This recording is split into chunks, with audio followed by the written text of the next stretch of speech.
The New Era, Chapter 11. Subject, AI Omega. Species, human-created artificial intelligence. Species description, no physical description available. Ship, NA. Location, multiple. Poring over what little sensor data we currently had, I found myself regretting the isolation I'd inflicted upon this instance of myself. Being able to discuss findings like these with another AI is one of the reasons I brought them along in the first place. I wouldn't go so far as to say that it was a wrong decision, though. Security is paramount, and we don't know everything that the enemy is capable of. If they were able to somehow compromise the instance of me, and that were able to spread to the others, no. The best is just to gather what data I can and send it back with my analysis. Unfortunately, there isn't a lot of data to examine so far. A ping that indicates a probable solid object that is 2 light-years wide, and no amount of reset suggests any alternatives. Captain Schmidt and his crew were far more patient than I. If I were in charge, which I definitely could be, but that's another matter, I'd have ordered a jump immediately.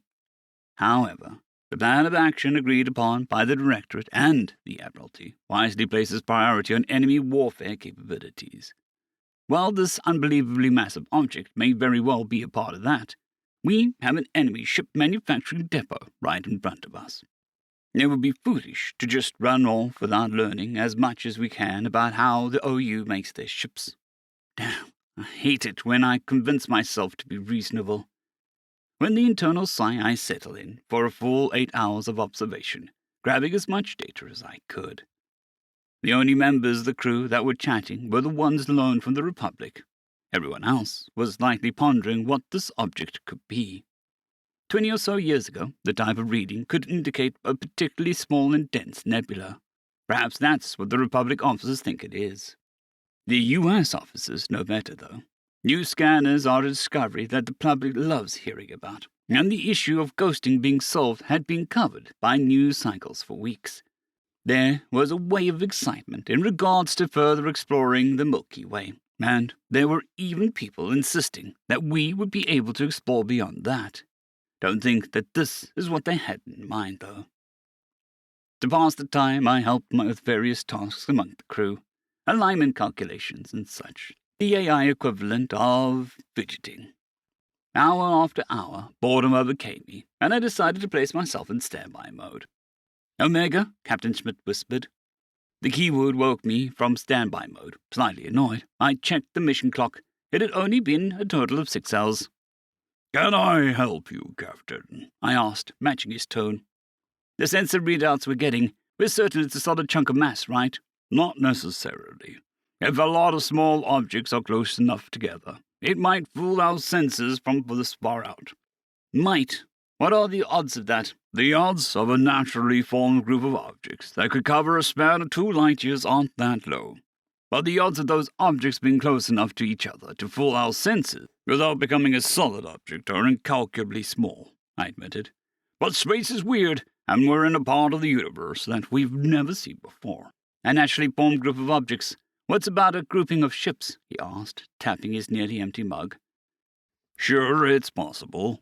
If the Omni-Union have been doing nothing but building ships for a few million years. More like trillion, but that's neither here nor there. Captain Smith leaned back in his seat, and I could almost see the question forming in his mind. The one I'd been quietly asking myself since seeing the reading. What if it's a grand vessel that we've been hiring about? He asked. I wanted to deny the possibility. The thought of a singular vessel spanning 2 light-years is absurd, ridiculously hilarious even. But 2 + 2 = 4.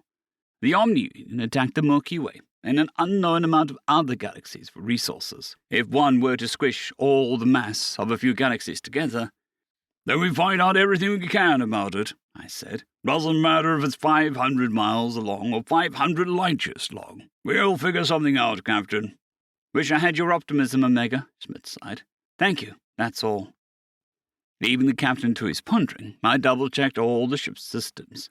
Then I made certain my efficiency adjustments were working. Finally, I watched the crew for a bit. Everyone aboard knew that we were in enemy territory, and most of them were nervous. The bridge crew knew more than anyone else, but were doing a remarkable job of masking. They were talking about various bits of trivia and the task at hand. But every now and again, a micro-expression would give away where their mind really was. I found myself amusing enough to stay out of standby mode.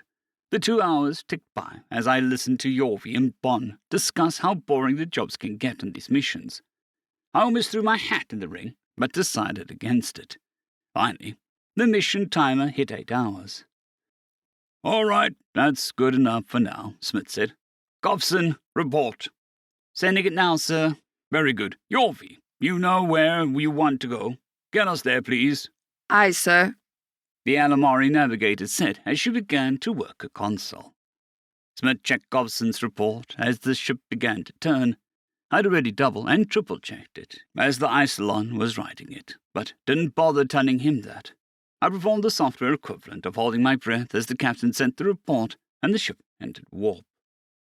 We exited warp, and I immediately set to work. Organics are really, really slow, and I've been as patient as I possibly can be. Captain Smith had been cautious, and we'd left warp a little over a light year away from the object. Thankfully, this was still close enough to get a better readings. The first of the scans were initiated before the organics aboard even registered that we'd left warp. By the time Smith began giving orders, I'd already received a return. The sensor techs were practically beside themselves, being unaccustomed to an impatient AI hijacking their workstations. I released the workstation and began to analyze the data. It was a solid spherical object, definitely an artificial construction, because it was still being constructed. 2.6674 light-years in diameter. We need to get closer for material analysis. "Holy shit," Smith said. "Confusing. The object doesn't appear to be armed, nor does it have any obvious engines. Is this the Grand Vessel? Why isn't it mobile, if it's a vessel? The external layer of the object was only 3/4 of the way constructed, which allowed for a peek at the architecture." "What in the absolute fuck is that?" Henson asked, alarmed. There were supports strategically placed around the structure, but that wouldn't be enough. No, not really enough. The sheer mass of the object of this size could easily cause it to become a singularity. Familiar feelings crept into my code. It was the same way I felt when I initially encountered Mobile Prime Platform 29. Something beautiful that simply shouldn't exist. An abomination laughing in the face of all that is sane and rational. My questions practically burned within me.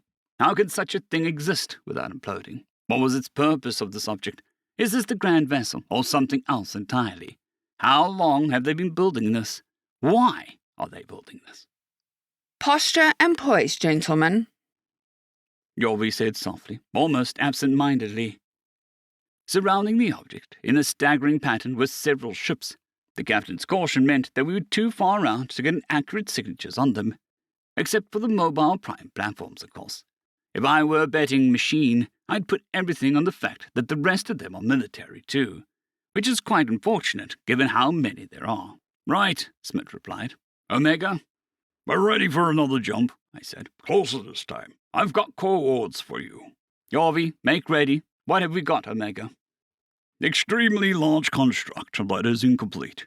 We need detailed scans to learn more. Ships are surrounding the construct, but we will still be able to get some good data by coming in just beyond the sensor range." "How many ships?"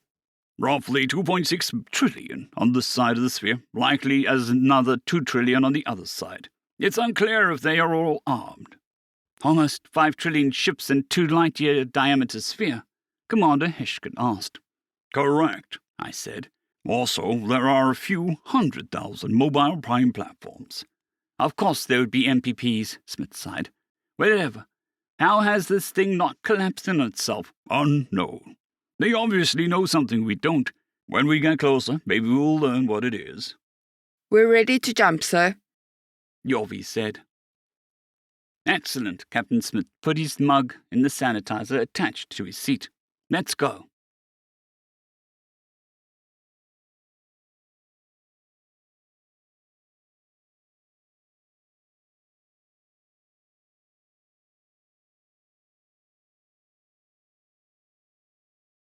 I'd greatly like to thank our Tier 5 channel members, Caspar Arnholtz, John Creighton, Manatharia, 050, Dragzoon WRE, and Elijah Silvercross.